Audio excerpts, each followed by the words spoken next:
okay? The emphasis that you place is always on having a discussion about race, okay? You guys are insistent on having a conversation about race and telling us that we should see and implying that we should see race everywhere, and I don't agree with that. If you don't look at me according to the color of my skin, you would simply ask me how I thought that Trump was doing as a president. But instead, you try to drum up a conversation that's surrounded by race by asking me, are there enough black people in the White House? You're bringing a whole group of young black leaders to the White House. Color, I don't. That's something that's important to you. But why are you talking about? But then why make it that you're going to bring young black leaders to the White House? I mean, this is sort of absurd. Because the media, this is absurd. You're bringing this group to the White House. It's not absurd. I'm making perfect sense. I just want to be clear. On a segment of Rising, hosted by Krystal Ball, Candace Owens once again demonstrated why she's a formidable voice in conservative politics. You know, it is an administration that has more white men than past administrations have had. Yeah, but that doesn't bother you. You don't think that diversity is important? No, not at all. I think that we have to stop believing that diversity is the color of people's skin, because if you have like the Black Caucus, for example, which didn't stand up and applaud when Trump announced that we had the lowest ever unemployment in the Black community, that's concerning to me. The conversation quickly escalated into a debate that exposed the clear ideological divide between Owens and the liberal media. Let's get into this intense exchange, focusing on how Owens maintained her composure, delivered sharp rebuttals, and ultimately owned the conversation. Having them listen to speakers that they perhaps haven't heard before, Dr. Ben Carson, Larry Elder, people who are routinely mocked in our community. So this is the first ever opportunity to do that in DC. And we're really excited that it's happening this weekend. Charlie, what are you hoping that the president gets out of these interactions? Well, I first want to take a step back and just give Candace Owens credit for changing the national conversation around these issues from a conservative kind of perspective. The interview started with a seemingly innocuous question about an event Owens and Charlie Kirk were promoting in Washington, D.C. The event aimed to bring young Black conservatives together to discuss and promote conservative ideas. It's funny that you say that, because I was able to meet with Dr. Ben Carson early on this year, and we spoke about that. Like, what are the differences? Why are people paying a little more attention now? And I think that, and to his credit, in the past, the conversation was almost so intellectual that it was hard for people to digest and process and to understand.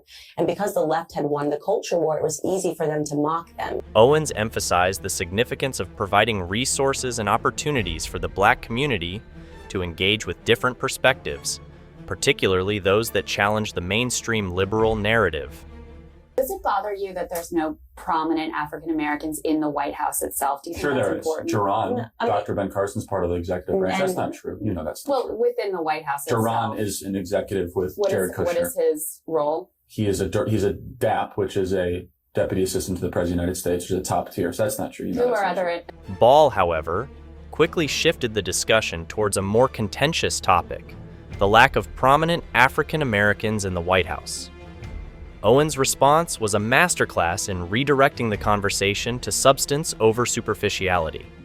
Yeah, and one thing that we always speak when we speak to conservatives about is we have to stop believing in the solution that because somebody is Black, they represent my interests. Mm-hmm. We learned that lesson via Barack Obama. I mean, he was in the White House for 8 years and didn't do much for the Black community. So I'm not interested in the color of people's skin. I'm interested in what they do.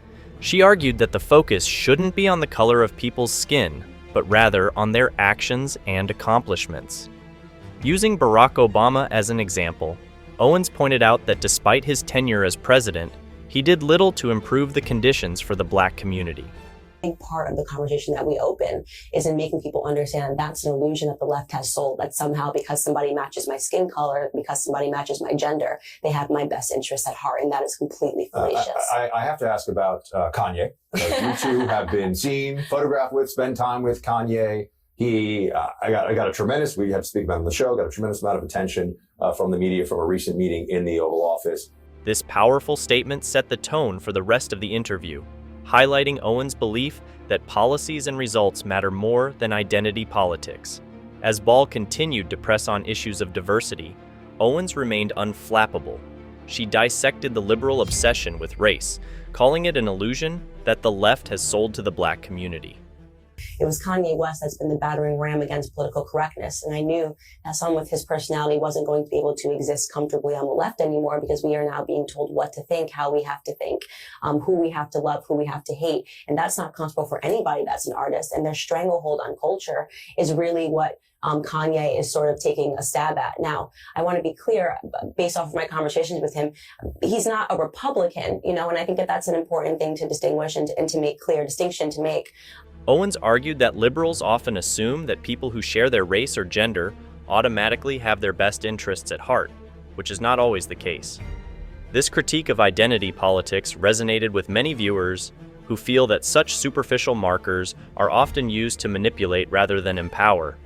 Candace, I do want to ask you about news of the day. Obviously, we have all these explosive devices that have been sent to prominent critics of this administration. Right. And in a tweet, you originally said you thought there was zero chance conservatives sent bombs. I think you took that tweet down. Yeah. But you later added, it isn't conservatives that are chasing people down in offices and restaurants. It isn't conservatives that have weaponized sexual assault as a means to political gain. I stand by my opinion that when it comes to political violence, the left is the likely culprit. Ball then brought up Owens's controversial tweets, hoping to corner her into making a defensive statement.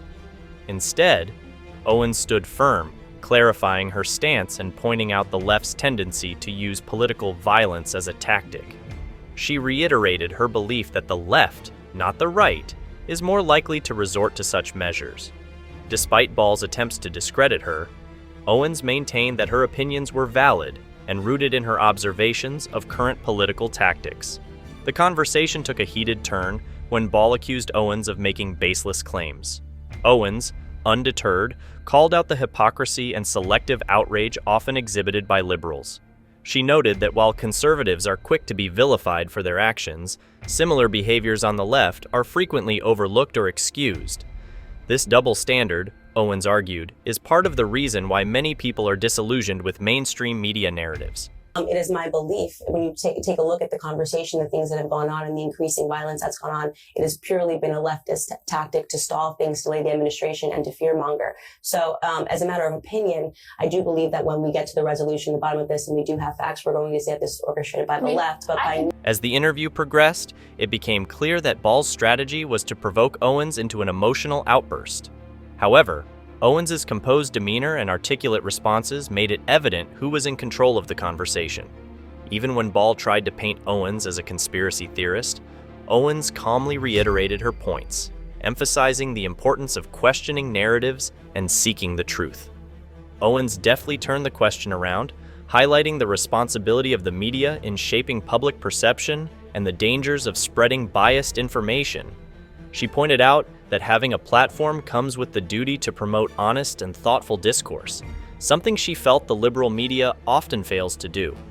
In a final attempt to regain control, Ball asked Owens if she believed her language was helpful in the national conversation. Owens responded by criticizing the constant racial lens through which liberals view everything, arguing that it perpetuates division rather than fostering understanding. She asserted that true progress comes from addressing issues based on merit and character, not race or gender. I am very much entitled to my opinion, and Twitter is my platform. Candace, I have one more. Just one more here, because I wanted to get to know you before you came on. Yeah. And I'm really interested in your perspective because I think you're a fascinating person. Thank you. There was another tweet that said, the Democratic Party is comprised of racist white liberals. That is correct. Am I a racist white liberal? Well, let's go back. And let's say, I will say this, that many people in the party are not aware of their own racism. Let's go back to an early part of this conversation where you said to me, are you concerned about the color in the White House? Why would you ask me that question?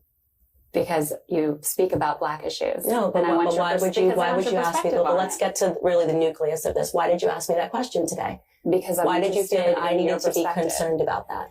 By the end of the segment, it was clear that Owens had not only defended her positions effectively, but had also exposed the inherent biases and tactics of her liberal counterpart. Ball's approach of trying to bait Owens into a misstep backfired, showcasing Owens' intellectual resilience and ability to stay on message despite provocation.